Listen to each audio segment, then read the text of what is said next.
Bonjour, je m'appelle Olivier Riot, je suis gardien, passeur de crâne de cristal et je suis également thérapeute psycho-énergétique. Et je vous souhaite la bienvenue sur la chaîne YouTube de la magie des crânes de cristal, où j'ai décidé de diversifier un petit peu les sujets que je vais aborder avec vous. Et aujourd'hui, je vais vous parler d'un thème qui me tient particulièrement à cœur, puisque en tant que thérapeute psycho-énergéticien, j'ai l'occasion très souvent d'avoir au téléphone, dans le cadre des séances d'accompagnement que je propose, des personnes qui m'expliquent qu'elles ont vécu des souffrances extrêmement lourdes et qu'elles ont réussi à guérir de leurs souffrances en pardonnant à leur agresseur. Et très souvent, par quelques mots, quelques phrases qui vont me permettre d'aller explorer la réalité de ce pardon, je me rends compte qu'en réalité, le pardon n'a jamais eu lieu, qu'il a été dit, mais qu'il n'a pas été fait. Et c'est la raison pour laquelle je considère qu'aujourd'hui, pardonner est parfois une pure folie.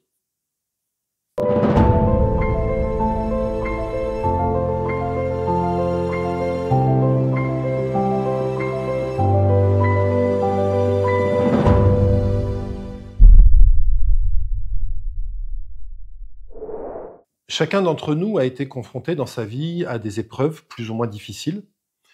Et en général, lorsque l'on a vécu des épreuves compliquées, difficiles, qui tiennent à l'intégrité physique, morale, psychologique, on va chercher à trouver des solutions pour guérir des blessures qui nous ont été infligées. Parmi les remèdes qui existent, il y a, j'en vois souvent, ce qu'on appelle des cercles de pardon. C'est-à-dire que vous vous retrouvez entre personnes et vous allez évoquer les difficultés que vous avez rencontrées, les épreuves que vous avez subies, et vous allez essayer de pardonner à votre agresseur ou à la personne qui vous a fait du mal ou à la personne qui vous a maltraité. Boris Cyrulnik disait « On ne peut pardonner qu'à celui qui nous a demandé pardon ». Et qu'en dehors de ce cadre-là, c'est une folie absolue. Et je le crois.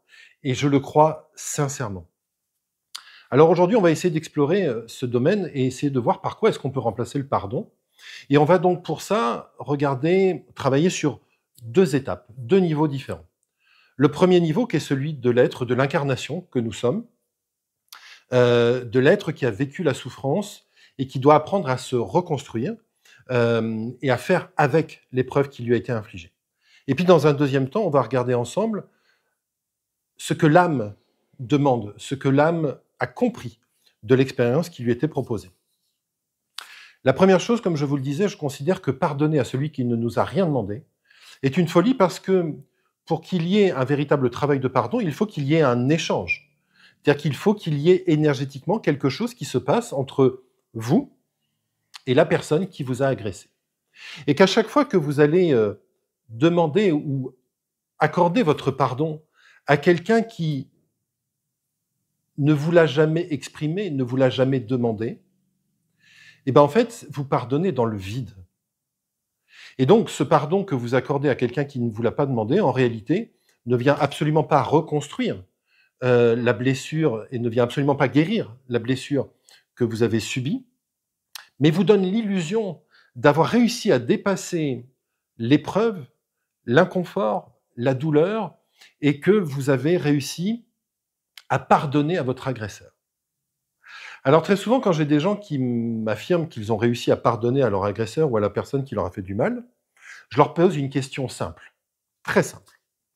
Si vous avez réussi à pardonner, ça veut dire que vous êtes totalement en paix avec l'expérience, que vous êtes totalement en paix avec la personne qui vous a fait subir ces violences, et donc ça veut dire que vous êtes même capable aujourd'hui de la remercier pour l'épreuve qu'elle vous a imposée et l'expérience que vous avez pu en acquérir, et du coup, ce que ça vous a permis de développer comme capacité de résilience chez vous. Et très souvent, quand je pose cette question-là, la question du « êtes-vous capable de dire merci à la personne qui vous a infligé la douleur ?» Dans 90% des cas, la réponse est non, ça serait vraiment trop dur et trop violent. Et pourtant, toutes ces personnes-là ont souvent fait ce travail de pardon, de résilience, de cercle de pardon, etc., mais elles n'ont jamais eu en face d'elles la personne, leur agresseur, qui sincèrement leur a demandé pardon. Et donc à partir de là, ce que vous allez envoyer vers l'autre ne fonctionne pas. Le seul cas de figure où je pense que le pardon peut fonctionner, c'est lorsqu'une personne vous le demande, évidemment. Et là, vous êtes en le droit de dire oui ou de dire non. Vous êtes en le droit de dire je ne suis pas prêt. Parce que pardonner sans le penser réellement, sans le vivre profondément, dans une parfaite sérénité à l'intérieur de vous, n'a aucun sens. Par contre, lorsque vous avez quelqu'un qui vous demande pardon, il ouvre la possibilité d'une reconstruction pour vous. Et donc, à partir de là, accordez-vous aussi le temps qui vous est nécessaire pour pouvoir pardonner à l'autre, si vous considérez que c'est juste, et si vous considérez qu'à l'intérieur de vous, vous êtes suffisamment en paix pour pouvoir le faire. Le deuxième cas de figure où vous pouvez pardonner, c'est à vous-même. C'est-à-dire que lorsque vous avez commis une erreur, lorsque vous avez fait souffrir de votre côté quelqu'un de manière non intentionnelle, et que vous avez suffisamment travaillé sur vous-même pour comprendre les raisons qui vous ont amené à vous comporter de cette manière-là, alors peut-être qu'à un moment peut arriver l'heure du pardon pour soi-même. Mais, et c'est là où on va passer sur ma deuxième hypothèse, mon deuxième point de vue, qui est que si on parle de pardon, alors ça veut dire que l'on parle de faute. L'idée de faute, ça c'est un psychothérapeute avec lequel j'ai travaillé pendant très longtemps qui disait mais le pardon est une absurdité parce qu'il renvoie à la notion de faute, qui est une notion judéo-chrétienne qui nous enferme dans un schéma extrêmement limitant. Et j'avoue que cette phrase-là, j'ai mis du temps à la comprendre. J'ai mis du temps à la comprendre parce que, évidemment, je vais prendre un exemple que je retrouve souvent, malheureusement, dans les accompagnements que je propose. Un enfant victime, par exemple, d'un abus sexuel de la part d'un adulte, il y a forcément une faute de la part de l'adulte. C'est une évidence. C'est non négociable. Et donc, cet adulte, évidemment, commet une faute et il doit être puni pour la faute qu'il commet. Il n'y a aucun doute là-dessus. Mais que se passe-t-il au plan de l'âme ? Qu'est-ce qui fait que notre âme, à un moment, a choisi de vivre cette expérience-là ? Est-ce que cette expérience-là n'est pas aussi là pour nous apprendre à guérir quelque chose qui est plus ancien, qui serait karmique ? Et donc, il n'y a pas de notion de faute dans ces cas-là, il y a une notion d'expérience. Alors là, on rentre dans un domaine qui est beaucoup plus subtil et qui va demander vraiment de le traiter avec, comme de la dentelle. En tant que thérapeute, par exemple, si j'ai demain quelqu'un au téléphone qui me parle d'une expérience traumatisante, un viol, un abus, d'être battu, enfant ou adulte, il est bien évidemment absolument hors de question que je l'accueille en lui disant « Ah, qu'est-ce que tu as fait dans une vie passée pour que ça t'arrive ?» Parce que ça serait renvoyer l'autre sur une possible faute qu'il n'a évidemment pas commise.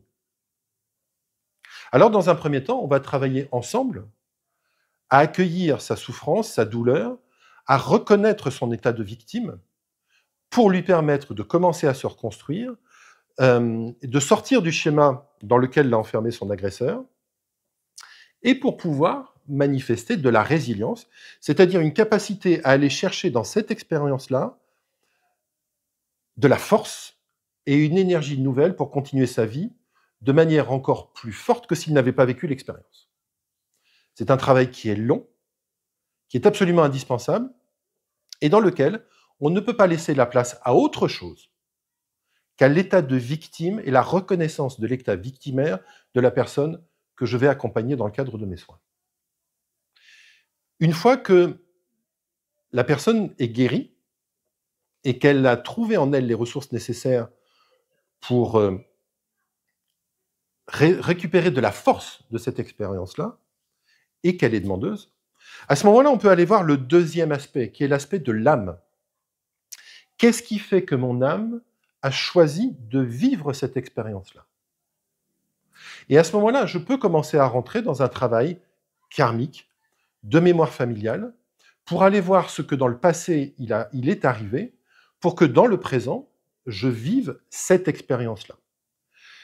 Soyons clairs, le fait de vivre cette expérience ne dédouane en rien l'agresseur. Soyons très clairs. Une femme battue, un enfant violé, rien ne justifie un acte comme cela. Rien. Et que l'agresseur, celui qui est responsable de cette violence-là, doit rendre des comptes. Mais il est possible que sur un autre plan, notre âme ait vécu des expériences traumatisantes dans le passé et que ces expériences aient besoin d'être libérées, aient besoin d'être réparées dans cette vie actuelle pour pouvoir continuer à avancer sur notre chemin d'incarnation et sur notre cycle de vie. Ces deux aspects-là sont totalement dépendants l'un de l'autre et on ne peut pas travailler le karmique si on ne travaille pas l'incarnation et on ne peut pas travailler l'incarnation si on ne travaille pas le karmique. Donc les deux sont dépendants l'un de l'autre, mais par contre, il faut faire attention à l'ordre dans lequel on le travaille. Et parfois, dans le domaine de l'énergétique, on va avoir tendance à tout ramener au karmique, et donc on va engendrer une souffrance supplémentaire qui n'est pas nécessaire, qui est celle d'une possible responsabilité dans les expériences que nous vivons, ce qui est effectivement une réalité, qui est une réalité sur le plan de l'âme, qui ne va pas être une réalité sur le plan de l'incarnation. Et c'est la raison pour laquelle je considère que cette notion de pardon est une erreur, parce que elle nous place dans une posture de vide qui ne nous permet pas de guérir. Donc, lorsque nous sommes victimes d'abus, lorsque nous sommes victimes de violences, il va falloir trouver face à soi des thérapeutes suffisamment compétents pour nous accompagner et nous aider à nous reconnaître dans notre état victimaire. Et vouloir pardonner trop vite à quelqu'un qui n'a rien demandé, qui n'a pas demandé le pardon, c'est se maintenir dans un état victimaire. Par contre, si le travail que vous avez fait est suffisant pour vous permettre de remercier l'autre pour ce que cette expérience vous a permis de vivre et vous a permis d'apprendre, alors là, vous avez trouvé en vous les ressources nécessaires pour transcender l'expérience, que ce soit sur le plan de l'incarnation ou sur le plan de l'âme. Et à ce moment-là, vous pouvez considérer que vous êtes guéri sans jamais avoir eu besoin de demander, d'accorder votre pardon à quelqu'un qui ne vous l'a jamais demandé. Voilà.